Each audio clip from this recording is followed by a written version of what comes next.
الحمد لله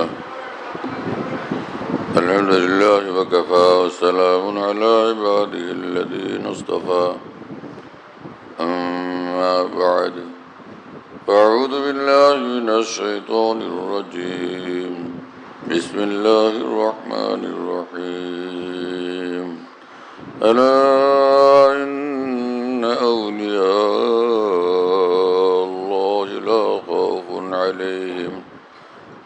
خوف عليهم ولا هم يحزنون الذين آمنوا وكانوا يتقون صدق الله مولانا العظيم وقال رسول الله صلى الله تعالى عليه وسلم إن أولى الناس بي يوم القيامة المتقون من كانوا وحيث كانوا وقال رسول الله صلى الله تعالى عليه وسلم البركة مع أكابركم وفي رواية الخير مع أكابركم وقال عليه الصلاة والسلام عليكم بسنتي وسنة الخلفاء الراشدين المهديين تمسكوا بها وعزوا عليها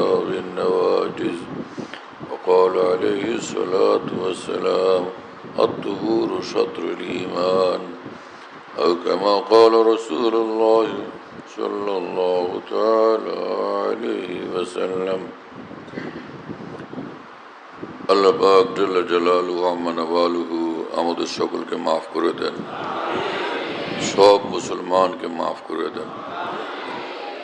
আউলিয়া সিদ্দিকিন কামিলিনের মধ্যে আল্লাহ পাক আমাদেরকে শামিল করেন, জান্নাতুল ফিরদাউস আমাদের জন্য মঞ্জুর করেন, সব গুনাহ থেকে বাঁচার হিম্মত ও তৌফিক দান করেন এবং জিকিরওয়ালা নূরওয়ালা বন্দিগিওয়ালা জিন্দগি আল্লাহ আমাদের সকলকে দান করেন। কোরআনে কারীমে মহান রব্বুল আলামিন বলেন যে যারা আমার ওলি হয় তাদের কোনো ভয়ের বিষয় নাই, কোনো পেরেশানির বিষয় নেই।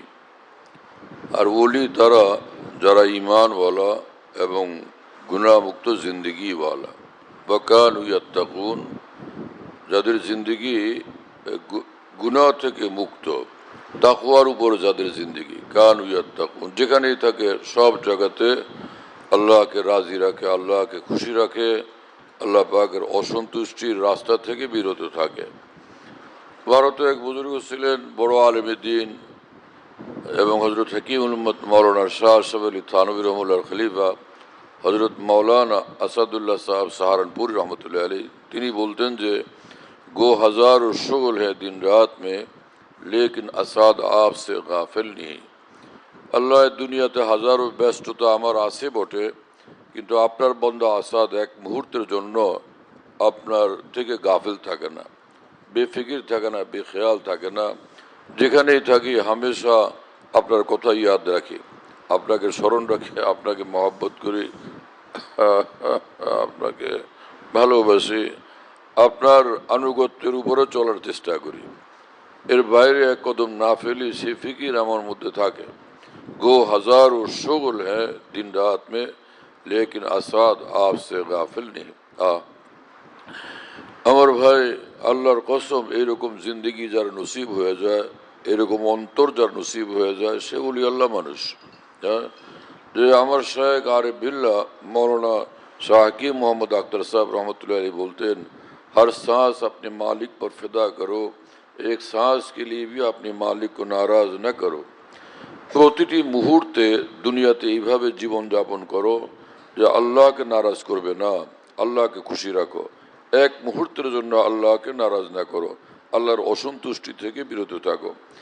আমার শায়েখ রহমতুল্লাহ আলী বলতেন, যেই বান্দা এইভাবে জিন্দিগি বানায় সে সিদ্দিকিনের মর্তবার ওলি আল্লাহ হয়ে যায়। সিদ্দিকিনের মর্তবা, সিদ্দিকিনের মর্তবা কার? আল্লাযী ইয়াবযুলুল কাউনাইন ফি রিজা মাহবুবিহি, যে দু জাহান থেকে যে নজর সরায়, কিছুই চায় না, শুধু আল্লাহকে চায়। ফি রিজা মাহবুবি, আল্লাহ পাকের সন্তুষ্টির নেশা এমন ধরে তাকে, সব বাদ দিয়ে সে আল্লাহকে চায়। যে আমি আল্লাহকে চাই আর কিছু চাই না। জান্নাতের উপরে নজর থাকে 2 নম্বরে, জান্নাতের উপরে 1 নম্বরে নজর থাকে না। পয়লা নজর अल्लाह पाक के ऊपर है, अल्लाह पाक की तलाश अल्लाह के चाहे। नजर वो है जो कौन मकान से पार हो जाए, मगर जब रोएता वहां पे पड़ जाए तो बेकार हो जाए। और भाई वही नजर हलो सत्यिकार कामयाब नजर, सही नजर, कामिल नजर, যে নজর শুধু আল্লাহকে তালাশ করে। আল্লাহকে পেয়ে গেলে সে খুশি, খুশিতে বাগবাগ, আল্লাহ আমি সব কিছু পেয়ে গেছি, जो तू मेरा तो सब मेरा, फलक मेरा जमी मेरी, अगर एक तू नहीं मेरा तो कोई शय नहीं मेरी। হে আল্লাহ আপনি যদি আমার হন তো সব কিছু আমার, আপনি আমার হলে আসমান আমার, জমিন আমার, পৃথিবীটা আমার, জান্নাতুল ফিরদাউস আমার। আর যদি আপনি আমার না হন, যদি আপনাকে না পাই আমি কপাল পোড়া, আমার দুনিয়া আখিরাত সব বরবাদ। আল্লাহ তাআলা আমাদেরকে এরকম দিল দান করেন, এরকম জিন্দেগি নসিব করেন যে আমরা আল্লাহর হয়ে যায়, আল্লাহ আমাদের হয়ে যান। বিখ্যাত বুজুর্গ আমাদের আকাবের দ্বীনের ও শিরোমণি হযরত হাজী ইমদাদুল্লাহ মুহাজির মক্কি রহমতুল্লাহ আলাইহি কাবা শরীফের সামনে কাঁদতেন এবং বলতেন যে হে আল্লাহ, कोई तुझसे कुछ कोई कुछ मांगता है, इलाही मैं तुझसे तलबगार तेरा। হে আল্লাহ আপনার নিকটে কতজনে কত কিছু চায়, কিন্তু আপনার বান্দা ইমদাদুল্লাহ আপনার নিকট শুধুই আপনাকে চায়, আপনার নিকট শুধুই আপনাকে চায়। হ্যাঁ, আমি শুধু আপনাকে চাই। আল্লাহু আকবার, কি শান এই সকল আকাবির দ্বীনের ছিল। হাজী ইমদাদুল্লাহ মুহাজির মক্কি রহমতুল্লাহর এই রুচি, এই মিজাজ, এটা এর থেকে পরিষ্কার হয় তিনি কত উচ্চ মকামের সিদ্দিকিনের মর্তবাওয়ালা ছিলেন, কত বেশি উচ্চ স্তরের সিদ্দিকিনের মর্তবাওয়ালা ছিলেন। হ্যাঁ, যে এক আল্লাহকে চায় আর কোনো কিছুই চায় না। হ্যাঁ, আল্লাহ তাআলা আমাদেরকে এরকম জিন্দগি দান করেন, এরকম হিম্মত নসিব করেন যে আল্লাহকে রাজি করার জন্য, আল্লাহকে খুশি করার জন্য আমরা সব রকমের কষ্ট স্বীকার করতে প্রস্তুত। কিন্তু এই কষ্ট স্বীকার করার অর্থই না যে ভাত কমায় খাওয়া, তরকারি কমায় খাওয়া, রুই মাছ না খাওয়া, ইলিশ না খাওয়া, পাঙ্গাস না খাওয়া, মুরগির গোশত, গরুর গোশত, খাসির গোশত না খাওয়া। অনেকে এলিম তো শেখে কিন্তু সহি এলিমের থেকে বহুত দূরে। আকাবের দ্বীনের উলুম মারিফের মোতালা না থাকার কারণে অনেকে জাহেরিভাবে মনে করে যে কোনো কষ্ট মানেই হলো এটা মুজাহাদা। এটা ভুল। যে কোনো কষ্ট মুজাহাদা, সে মুজাহাদা না। এই কষ্ট আল্লাহ রসুলের নিকট মতলুব না, এটা আল্লাহ রসুল চান না যে তুমি না খায় মরো। হ্যাঁ, সালার চট গায়ে দাও যদিও তোমার পয়সা আছে ভালো পোশাক পরার জন্য। সাহাবিদের জিন্দেগি যারা পড়ে কিন্তু এলেম, সহি এলেম নাই, গভীর এলেম নাই, ব্যাপক এলেম নাই, তারাও ভুলের মধ্যে থাকে। আর মাদ্রাসায় কিছু পড়াশোনা করে মনে করে আল্লামা হয়ে গেছে। কিছুদিন এই মাদ্রাসায় পড়লে কোন কিতাব পড়ে এত বড় আলেম হয়ে গেছেন, সেই কিতাবের নাম কি? কাফিয়া না সরজামি? হ্যাঁ, কোন কিতাব পড়ে এত বড় আল্লামা হয়ে যাওয়া? আরে ভাই, এলম তো অনেক বড় জিনিস। হ্যাঁ, যে সারা জীবন এলেম পড়তে থাকতে হয়। এলেম পড়া রাস্তাঘাটের এলেম না, আকাবের দ্বীনের এলেম। আমাদের আকাবের দ্বীন কোরআন সুন্নাহর কি ব্যাখ্যা করছেন, আল্লাহর দ্বীনের কি ব্যাখ্যা করছেন সেটা পড়তে থাকা। তখন এই জাহালত থেকে, মূর্খতা থেকে, এই অন্ধকার থেকে, ঘাটতি থেকে, কমতি থেকে নাজাত পাওয়া যায়। হ্যাঁ, মুজাহাদা যে ভাত কাপড় বন্ধ করে দেওয়া, কমায়া খাওয়া, না ঘুমানো, এটা এই মুজাহাদা কোনো দরকার নেই আল্লাহকে পাওয়ার জন্য। আল্লাহ পাক কোরআন শরীফে পরিষ্কার বলছেন কোন মুজাহাদা করতে হবে। ওয়াল্লাযীনা জাহাদু ফীনা, ওয়াল্লাযীনা জাহাদু ফীনা লানাহদিয়ান্নাহুম সুবুলানা। যেই বান্দারা আমি আল্লাহকে রাজি খুশি করার জন্য কষ্ট করবে, তো আমি তাদের হেদায়েতের সব রাস্তা খুলে দিব। এখন সে ফিনা, আল্লাহর ফিনা মানে আল্লাহর সন্তুষ্টির জন্য। তো আল্লাহর সন্তুষ্টির রাস্তা কি? তামাম মুফাসসিরিন এক কথা লিখছেন যে ইত্তাকুল্লাহ, ইমতিসালে আওয়ামির করো আর ইজতিনাবে নওয়াহি। হ্যাঁ, যে আল্লাহ পাকের যে হুকুমগুলো অবশ্য পালনীয় সেগুলো পালন করো আর নিষিদ্ধ রাস্তা থেকে বিরত থাকো। তার মানে হলো আল্লাহ তাআলার হুকুমের উপরে চলার জন্য যে কষ্ট করতে হয় আর গুনাহের রাস্তা থেকে বিরত থাকার জন্য যে কষ্ট করতে হয়, সেই কষ্ট নামের মুজাহাদা করো, তো আমাকে পেয়ে যাবে। এটা ভুল ধারণা যে আমাদের নানান রকমের এই কাপড়, ভালো জুতা ত্যাগ করো, ভালো পোশাক ত্যাগ করো, ভালো খাবার ত্যাগ করো, ভালো বিছানা ত্যাগ করো, এগুলো আমাদের জরুরি না। নবী রসুলগণ কষ্ট করতেন, একদম দুনিয়ার সব রকমের পেরেশান, সব রকমের ঝামেলা আরাম আয়েশ থেকে দূরে থাকতেন। সেই কষ্ট আমরা করতে পারবো? এতটুকু হিম্মত আমাদের কোথায়? আমাদের জন্য এতটুকু যে ফাত্তাবিউনি ইউহিব্বুকুমুল্লাহ ইন কুনতুম তুহিব্বুনাল্লাহ ফাত্তাবিউনি ইউহিব্বুকুমুল্লাহ। সেটা কি জিনিস? রাসূলুল্লাহ সাল্লাল্লাহু আলাইহি সাল্লামকে ইত্তেবা করলে, অনুসরণ করলে আল্লাহ রাজি হবেন, আল্লাহ খুশি হবেন, আল্লাহ মাফ করবেন, আল্লাহ জান্নাত দিবেন। তো সেই কষ্টটা কেমনে করা, এই ইত্তেবা কীভাবে করা? রাসূলুল্লাহ সাল্লাল্লাহু আলাইহি ওয়াসাল্লাম বলে দিয়েছেন যে হুফফাতিল জান্নাতু বিল মাকারিহ হুফফাতিন নারু বিশ-শাহাওয়াত। জান্নাতের রাস্তা কষ্টের আমল দ্বারা ঘেরা। কষ্টের আমলগুলো করবা, জান্নাতে পৌঁছে যাবা। এই কষ্টের আমল, নামাজ পড়তে মন চায় না, তবুও কষ্ট করে নামাজটা পড়ে, তাই না?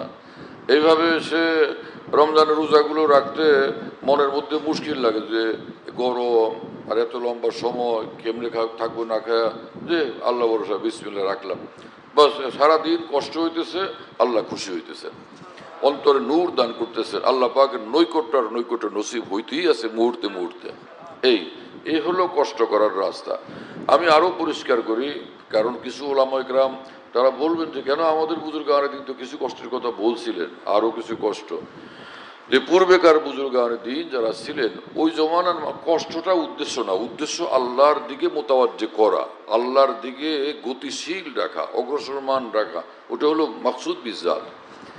ওই উদ্দেশ্য এবং লক্ষ্য পর্যন্ত পৌঁছার জন্য যে কষ্টগুলো করলে সেই কষ্টটা উদ্দেশ্য লক্ষ্যের পথে সহায়ক হবে বলে ওই জমানার বুজুর্গানে দিন মনে করতেন, সেটা তারা বাতলাইতেন। হাজী ইমদাদুল্লাহ মুহাজির মক্কি রহমতুল্লাহ আলাইহি বলেন, পূর্ব যুগের কষ্ট করা, মুজাহাদা করা ছিল 4 জিনিসের, হ্যাঁ, যে কিল্লতুল কালাম, কিল্লতুল তাআম, কিল্লতুল মানাম, কিল্লতুল ইখতিলাত মাল আনা। একটা হলো যে কথা কম বলা, কিল্লতুল কালাম, কথা কম বলা। এই কথা কম বলার মুজাহাদা এখনো করো, কথা কম বলার মুজাহাদা এখনো করো। এই কথা কম বলার মুজাহাদা কি? কথাই কয় না। এখন বিবি জিজ্ঞেস করলো কি বাজারে যাবেন না, কথা কয় না, এটা কি ঠিক? যে হাদিস শরীফ আছে মান সামাতা নাজাত, চুপ থাকলে সে নাজাত পেয়ে গেল। এখন আব্বা জিজ্ঞেস করেন কি আমার যে কাজটা দিয়েছিলাম করছো, কথা কয় না, এখানে চুপ থাকা নাজাতের রাস্তা। এই মানসামাতা এটা কি? এটা মুতলাক না, এটা মুকাইয়াদ, অর্থাৎ নাজায়েজ বিষয়াদি থেকে বিরত থাকা, চুপ থাকা, নাজায়েজ কথা থেকে বিরত থাকা। আর যে কথা ওই লায়ানি অনর্থক কথা, সেগুলো থেকে বিরত থাকা, এটা হলো চুপ থাকার অর্থ। চুপ থাকা মানে এই না যে 24 ঘন্টা চুপই থাকে, কথাই বলে না। দরকারি কথা তো বলবে, প্রয়োজনীয় কথা তো বলবে, হ্যাঁ, উপকারী কথা তো বলবে। রাসূলুল্লাহ সাল্লাল্লাহু আলাইহি ওয়াসাল্লাম যে বলছেন চুপ থাকার দ্বারা নাজাত নসিব হয়, আল্লাহ রাসূল সাল্লাল্লাহু আলাইহি ওয়াসাল্লাম সারাদিন চুপ থাকতেন। ফজরের নামাজ পড়ে জিজ্ঞেস করতেন, তোমরা কে রাত্রে স্বপ্ন কি দেখছো আমরা শোনাও, তো চুপ থাকলেন কই? আবার ভালো স্বপ্ন শুনলে এই ব্যাপারে কিছু মন্তব্য করতেন রাসূলুল্লাহ সাল্লাল্লাহু আলাইহি ওয়াসাল্লাম, এবং আত্মীয় স্বজনের খোঁজখবর নিতেন, তো চুপ থাকলেন কই? বাসায় গেলে বিবিদের সঙ্গে কথা বলতেন, তো চুপ থাকলেন কোথায়? বিবিরা কিছু জিজ্ঞেস করলে কথার উত্তর দিতেন, চুপ থাকলেন কোথায়? উম্মত মসনা মাসাইল জিজ্ঞেস করলে তিনি বলতেন, কথা বলতেন। এক এক বেদুইন আরবি আয়েশা, তো এক এক আরবি মুসলমান বলতেন যে ইয়া রাসূলুল্লাহ এই জিনিস জানতে চাই, এই জিনিস জানতে চাই। তারা বেশি প্রশ্ন করতেন, রাসূলুল্লাহ সাল্লাল্লাহু আলাইহি ওয়াসাল্লাম সবগুলো কথার পুরোপুরি উত্তর দিতেন। কি কথা বুঝেন নাই? তো চুপ থাকলেন কোথায়? নবীর কাজই হলো বলা, নবীর কাজই হলো বলা এবং বলতে থাকা। দলিল কোরআন শরীফের আয়াত, ইয়া আইয়ুহার রাসূল বাল্লিগ মা উনজিলা ইলাইকা মির রাব্বিক। হে রাসূল, আমি আল্লাহর তরফ থেকে আপনার কাছে যা পৌঁছছে, আল্লাহর দ্বীন, সবটা আপনি পৌঁছাইতে থাকেন। আপনি কথার দ্বারা পৌঁছাবেন, আমলের দ্বারা পৌঁছাবেন, স্বীকৃতির দ্বারা পৌঁছাবেন, চুপ থাকার দ্বারা পৌঁছাবেন। বিভিন্ন রাস্তা আমার এই পয়গাম, আমার এই বার্তা সারা বিশ্বের মানুষের কাছে পৌঁছাইতে থাকবেন। এক আয়াত, এখানে কি চুপ থাকার কথা? আরেক আয়াত, ওয়া আনজালনা ইলাইকা যিকরা লিতুবাইয়িনা লিন-নাসি মা নুজ্জিলা ইলাইহিম। হে রাসূল, আপনার উপর কোরআন নাজিল করলাম যে সারা বিশ্বের মানুষ তাদেরকে আপনি তুবাইয়িনা, এই কোরআনের মধ্যে যা আছে এগুলো সব বিস্তারিত বুঝাইয়া দিবেন। তো চুপ থাকলেন কোথায় রাসূলুল্লাহ সাল্লাল্লাহু আলাইহি ওয়াসাল্লাম? তিনি বলতেছেন চুপ থাকলে না যান, আর তিনি তো কথা বলতেছেন, তাহলে বোঝা গেল শুধু চুপ থাকা না, বরং অন্যায় বিষয় থেকে চুপ থাকা, অনর্থক বিষয় থেকে চুপ থাকা। কি কথা বুঝো না ভাই?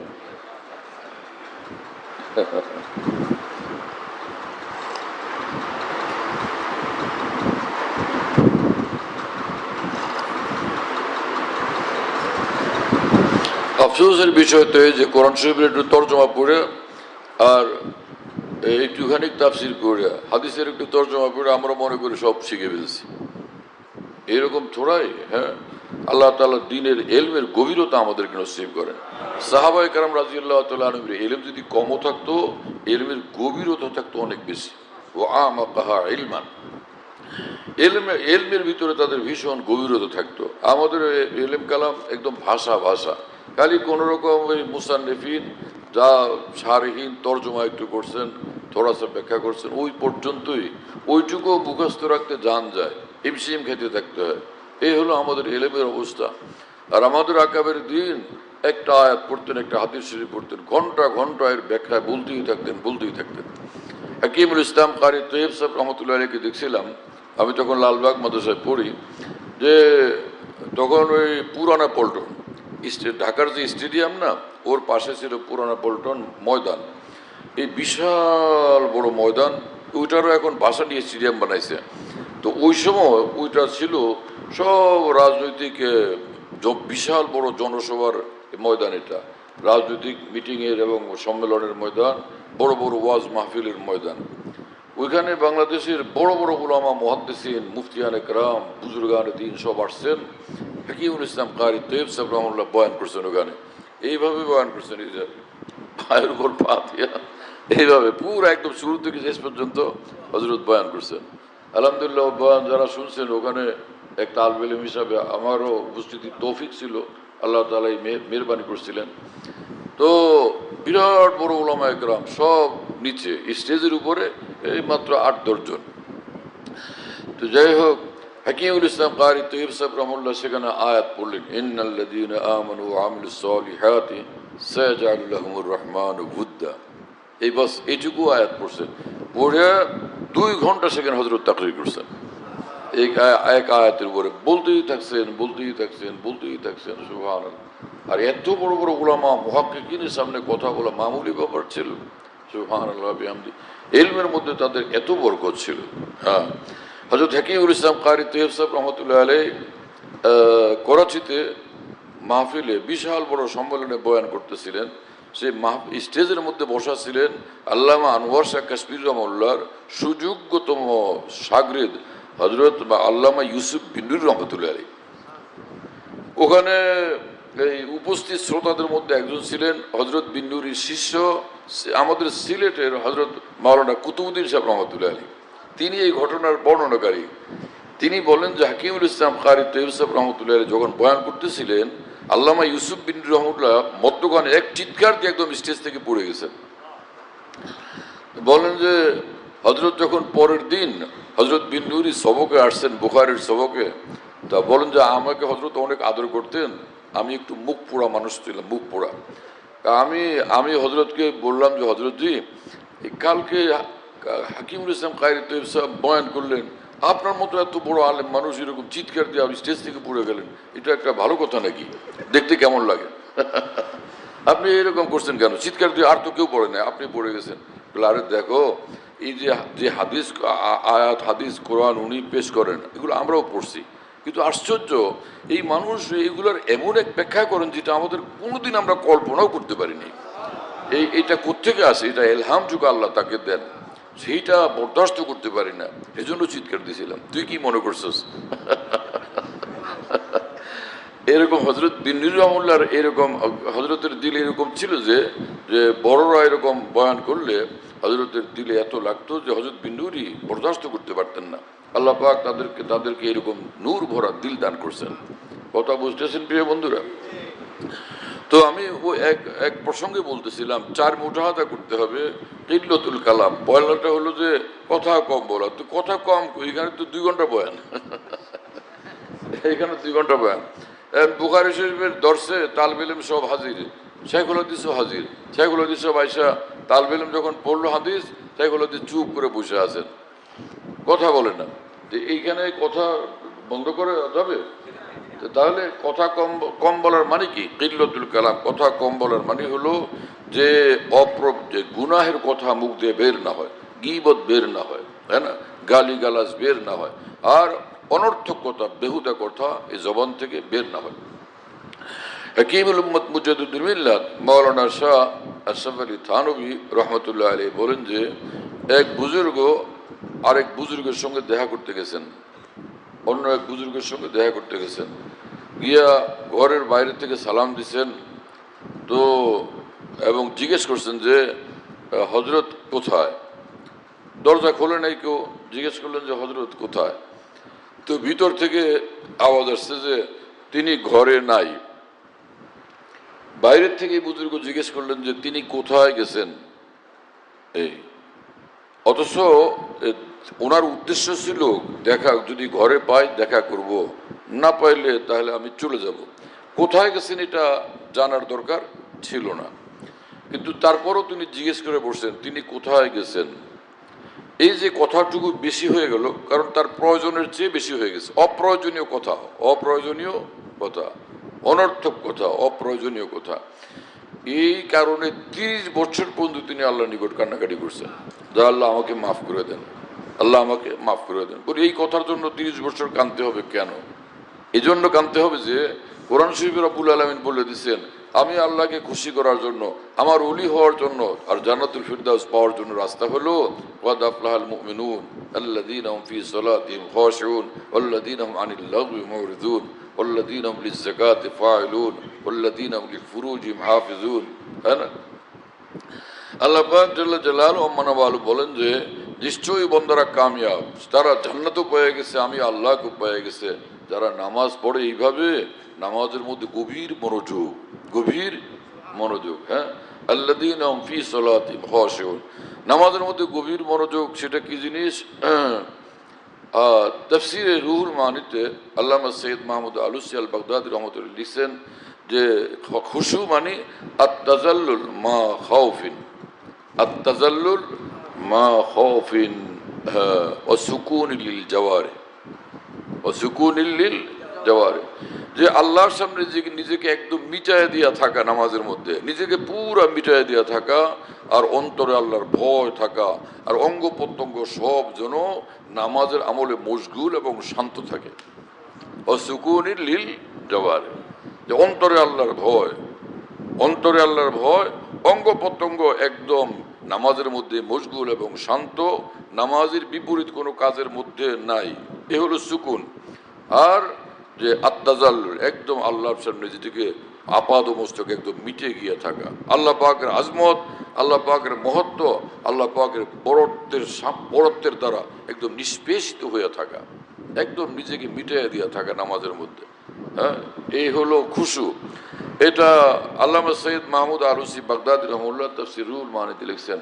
তাফসীর ইবনে কাসীরে ইমাম আল্লামা ইমাদুদ্দিন ইবনে কাসীর রহমতুল্লাহ লিখছেন, ইমাম ইমাদুদ্দিন ইবনে কাসীর রহমতুল্লাহ লিখছেন যে আব্দুল্লাহ ইবনে আব্বাস রাদিয়াল্লাহু তাআলা আনহু বলেন যে সুকুন মানে, হ্যাঁ না, যে ওয়াল্লাযীনা হুম লিয-যাকাতি ওয়াল্লাযীনা হুম ফি আনিল লাগবি মুরিজুন, ওয়াল্লাযীনা হুম ফি সালাতিহিম খাশিউন, সাকিনুনা খায়েফুনা, সাকিনুনা খায়েফুনা, সাকিনুনা, যে অন্তর আল্লাহর ভয় একদম কম্পিত, অন্তরে আল্লাহর ভয়, নামাজের মধ্যেই এইভাবে দাঁড়াবে, অন্তর আল্লাহর একদম ভয়ওয়ালা।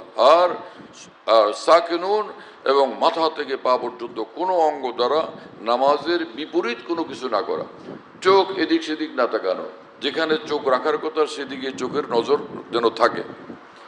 আর জবানের দ্বারা অন্য কিছু, জবানকে অন্য কিছুতে মশগুল না করা, কথা বলবে না, বিড়বিড় করবে না, দাড়ি চুলকাবে না, দাড়ি টানবে না, এরকম করে না মানুষে, কামুখা এরকম করতে থাকে, হাত পা এখানে সেখানে মারতে থাকে, কাপড় চাপড় নাড়তে থাকে, এগুলো সব খুশুর খেলাফ কাজ। কথা বুঝতেছেন প্রিয় বন্ধুরা? ফোকাহায়ে কেরাম লিখছেন যে হাসিয়াতুত তাহতাবিতে মজমুন দেখছিলাম যে ফোকাহায়ে কেরামের কোনো ফকির কথা হলো খুশু যদি নামাজে না থাকে নামাজ হবেই না। খুশু ফরজ, আর খুশু যদি না হয় নামাজ ফাসেদ। কি কথা বুঝতেছেন? এটা কোনো ফকির কথা, কিন্তু এটা মুফতাবিহি না, এটার উপর ফতুয়া না। হ্যাঁ, যে খুশু ছুটলো, খুশুকে আইম্মা ইকরাম ফোকাহায়ে উম্মত মুস্তাহাব করার দিচ্ছেন। মুস্তাহাব, যে মুস্তাহাব বলছে এটা আমাদের মানে আল্লাহ তাআলা জান বাঁচাই দিয়েছেন, নাহলে তো আমাদের নামাজ কোনো ওয়াক্তেরটাই হইতো না, কোনো নামাজই হইতো না আমাদের। খুশু ছাড়া নামাজ হবে কোত্থেকে? কিন্তু খুশু এটা খুব গুরুত্বপূর্ণ আমল, কিন্তু এই ফরজ ওয়াজিব না। এই জন্য খুশু ছুটলেও নামাজ ছুটে না। কথা বুঝতেছেন প্রিয় বন্ধুরা? কিন্তু খুশুর দ্বারা নামাজ কামেল হয়। তো এখানে আল্লাহ পাক বললেন যে আমার ওই ঈমানওয়ালা বান্দারা কামিয়াব। ঈমানওয়ালা বান্দা তো কামিয়াবি, কিন্তু কাদ আফলাহাল মুমিনুন, ঈমানওয়ালারা কামিয়াব। তো ঈমানওয়ালারা বোঝা গেল এই ঈমানওয়ালা মানে যে এই খালি ঈমান তো আছেই, শুধু ওই প্রথম প্রাইমারি স্টেজের কামিয়াবি না, উচ্চ স্তরের কামিয়াবি। এটা মুমিনুন, ঈমানের দ্বারাই মানুষ কামিয়াব হয়ে যায়। দলিল কি? যে ক্বালা রাসূলুল্লাহ সাল্লাল্লাহু আলাইহি ওয়াসাল্লাম মান ক্বালা লা ইলাহা ইল্লাল্লাহ দাখালাল জান্নাহ। রাসূলুল্লাহ সাল্লাল্লাহু আলাইহি ওয়াসাল্লাম বলছেন, যে ব্যক্তি অন্তঃস্থল থেকে লা ইলাহা ইল্লাল্লাহ বলবে সে কামিয়াব হয়ে যাবে। কামিয়াব হয়ে যাবে মানে সে জান্নাতে চলে যাবে, জাহান্নাম থেকে মুক্তি পেয়ে যাবে। কি কথা বুঝেন নাই? তাহলে তো ঈমান আনলে সে কামিয়াব। যে এখানে আল্লাহ পাক বলছেন ঈমানওয়ালারা কামিয়াব, বোঝা গেল ঈমানওয়ালারা আল্লাহকে পেয়ে যাবে। ঈমানওয়ালারা ওলি আল্লাহ হয়ে যাবে, বড় বড় ওলি আল্লাহ হয়ে যাবে। কি কি কাজ করলে?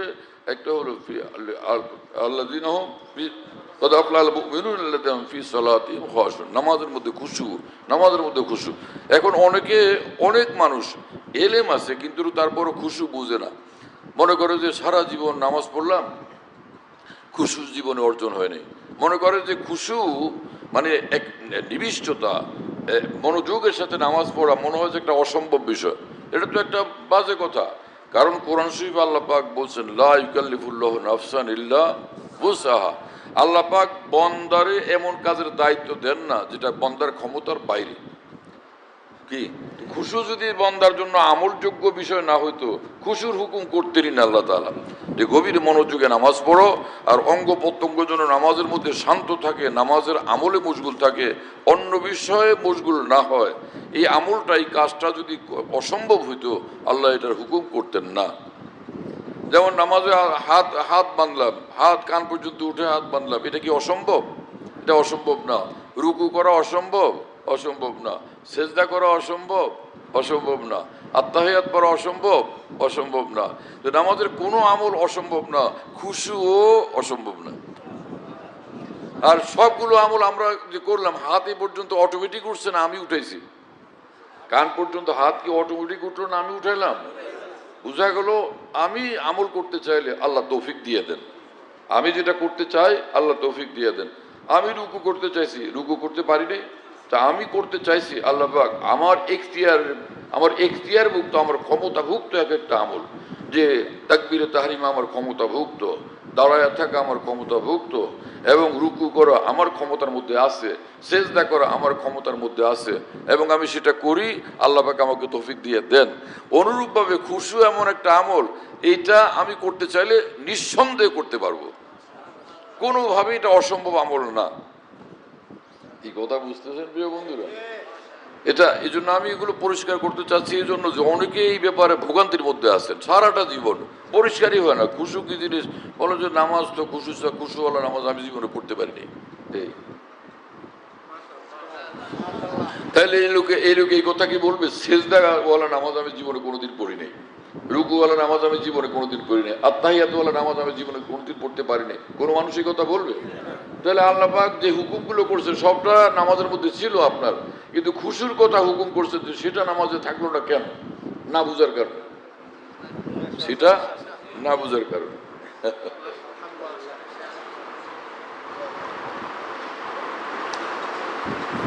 এই না বুঝার যে কারণগুলো, তার মধ্যে একটা হলো অনেকের নামাজের মধ্যে খালি এটা সেটা মনে হয়। বুখারী শরীফ পড়া ওই তাকরীর নামাজের মধ্যে মনে হয়, তিরমিজি আওয়াল পড়া ওইগুলি নামাজের মধ্যে মনে আসে, বেশ কাতাওয়াল পড়া ওইগুলি নামাজের মধ্যে মনে আসে, কাফিয়া সরজামি পড়া মুখতাসার মানি পড়া, দুরুসুল বালাগা পড়া, ওগুলি নামাজের মধ্যে মনে আসে, তাই না? আরেকটা হলো যে যে মানুষ দোকানদারি করে, হিসাব কিতাব কে কত পাইলো, সে কত পাওনা, কার কাছে আমি কত দেনা, নামাজের মধ্যে মনে আসে। কি কথা বুঝেন নাই? কোন মালগুলো আরো আনতে হবে, কোন মালের টান, এগুলো নামাজের মধ্যে মনে পড়ে। কি কথা বুঝেন নাই? এরকম ছোটবেলা কোন জায়গায় কার সঙ্গে নদীর পাড়ে ঘুরছিল এবং গোলাপ বাগান দেখছিল, হ্যাঁ না, কক্সবাজার গেছিল, এগুলো নামাজে মনে পড়ে। মক্কা শরীফ, মদিনা শরীফে গেছিল, মিনা, আরাফা, মুজদালিফা, এগুলো নামাজের মধ্যে মনে পড়ে। কি কথা বুঝেন নাই? নেপাল গেছিল, শ্রীলঙ্কা গেছিল, দুবাই গেছিল, কাতার গেছিল, আমেরিকা, ইংল্যান্ড, হ্যাঁ, এবং অস্ট্রেলিয়া, কানাডা, এখানে নানান দৃশ্য মনে পড়ে। কিন্তু আমার প্রশ্নই, এগুলো যে মনে পড়লো, সে মনে করছিল না মনে পড়ছিল? হ্যাঁ, মনে করছিল নাকি মনে পড়ছিল? কি কথা দুইটা না? এটা হলো অটোমেটিক অনিচ্ছাতে মনে পড়া, আর এটা হলো মনে করা। এই যে মানুষগুলোর এই কথাগুলো মনে পড়লো, এগুলো কি মনে পড়লো না ইচ্ছাকৃত মনে করলো? যদি ইচ্ছাকৃত মনে করে, এটা ভুল করছে, এটা খুশু বিরোধী কাজ। আর অনিচ্ছাকৃত মনে পড়লে নামাজের এক বিন্দুও ক্ষতি হবে না, বরং তার নামাজের সওয়াব আরো বৃদ্ধি পাবে।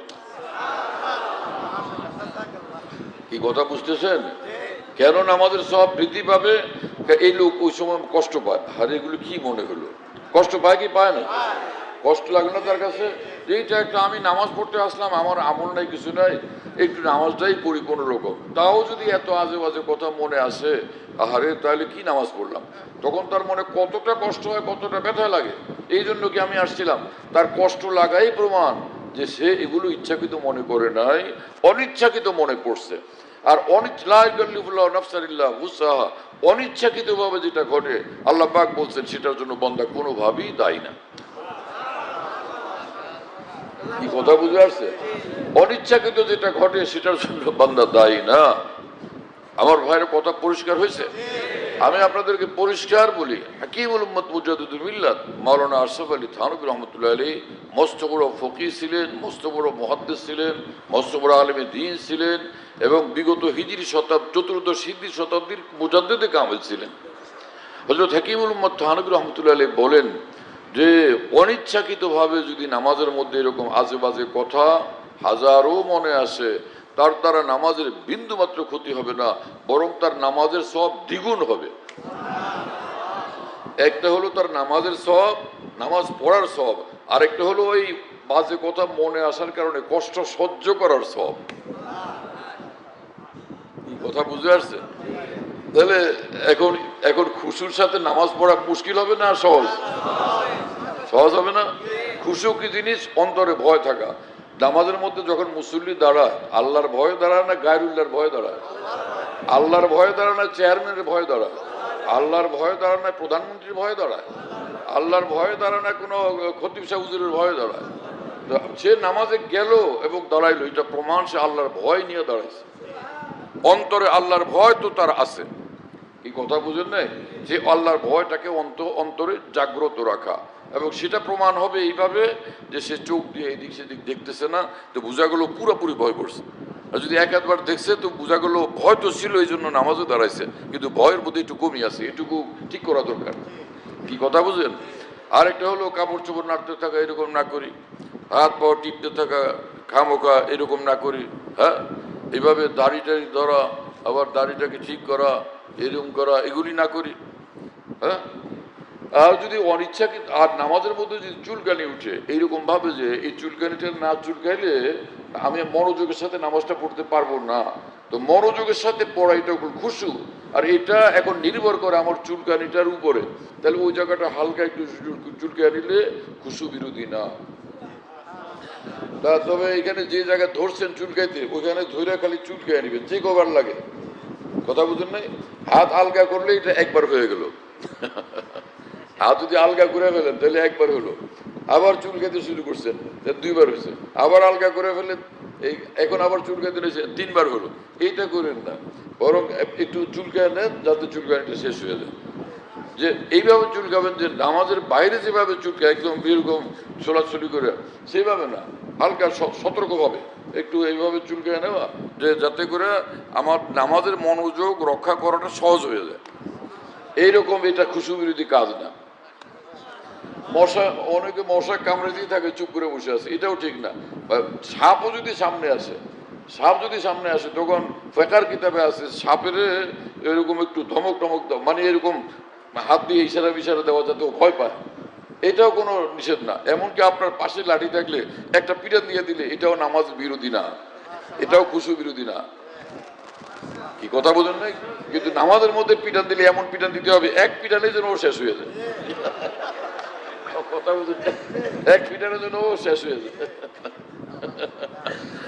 আল্লাহ, তো এটা খুশু বিরোধী হলো। তাহলে সাপই যখন মারা যাবে, তাহলে আপনার মশা গায়ে বসলে সরান যাবে না?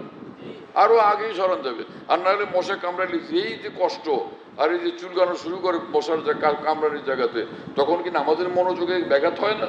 তার চেয়ে ভালো মশাটা সরাই দেন।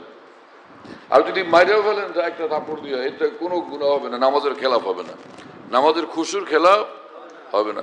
সাপ মারলে, সাপের পিটান দিলে তাতে নাম খুশুর খেলাফ হয় না, মশারে মারলে তো সেখানে খুশুর খেলাফ হবে কিছুর জন্য।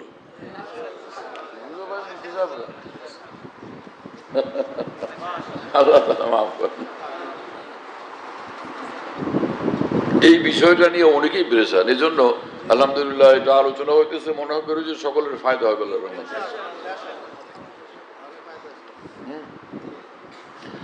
এবং এই বিখ্যাত বুজুর্গ হাজী ইমদাদুল্লাহ মহাজের মক্কি রহমতুল্লাহ আলাইহি বলেন, যখন আজেবাজে কথা, যেটাকে ওয়াসওয়াসা বলে, হাজারো এরকম মনে আসতে থাকে, তখন তুমি অন্তরের মধ্যে এরকম, মুখে বলার দরকার নেই, অন্তরের মধ্যে ধ্যান করবে, আল্লাহ ছোট্ট একটা 100 টাকার দিল, 100 টাকা ওজনের একটা অন্তর, কি আপনার কুদরতের কারখানা, বেসুমার জিনিস এটার মধ্যে আসতেই থাকে, কি কুদরতের কারখানা, এই কথাটা খেয়াল করবেন। আয় আল্লাহ, আপনার কি কুদরতের কারখানা, বেসুমার জিনিস এটার মধ্যে আসতে থাকে। তো ওই শয়তান এই কথাগুলো বাইরের থেকে, ওই লাইট মারলে যেরকম আলো যায়, শয়তান এরকম বাইরের থেকে ফোকাস মারে, তখন এই কথাগুলো ভিতরে আসতে থাকে, এটা সেটা। এটা আপনি করেন না, শয়তানে করে। তো ধরা পড়লে শয়তানে ধরা পড়বে, আপনি ধরা পড়বেন না ইনশাআল্লাহ। কথা বুঝেন নাই? কিন্তু যদি এই কথা খেয়াল করেন যে আল্লাহ আকবার, আল্লাহর কুদরতের কি কারখানা, যে বেসুমার জিনিস ভিতরে আসতেছে, খালি বেসুমার জিনিস, তখন শয়তান মাথা পিটাইতে থাকে, বলে আমি ওরে চাইছিলাম যে ওর নামাজটা নষ্ট করতে আর ওর আমলটা নষ্ট করতে, কারণ ও বলে যে এটা আমি যা করলাম এটা আল্লাহর কুদরতের কারখানা, তা আমি তো মাঠে মারা গেলাম। শয়তান তখন মনে করে যে আমি তো একটা মাইর খেলাম, মাঠে মারা গেলাম, আমার কাজ অভিযান কামিয়াব হলো না। কথা বুঝতেছেন? আল্লাহ তাআলা এই জন্যই বুজুর্গার দিনের সোহবতে উঠা বসা করা জরুরি। ওই বুজুর্গার দিনের সোহবতে যারা আকাবের দিনের সোহবত প্রাপ্ত, তরবিয়ত প্রাপ্ত, এবং এই জন্যই আকাবের দিন, বড় বড় আউলিয়া উম্মত আকাবের দিনের দিনই কিতাবাদি পড়তে থাকা চাই, তো আমাদের ফায়দা হবে। ওলামায়ে দিন যদি ফায়দা পান, তো নিজেদের ফায়দার কথাগুলো যখন জায়গায় জায়গায় বয়ান করবেন, তো বেসুমার মুসলমান ভাইয়েরা উপকৃত হবেন।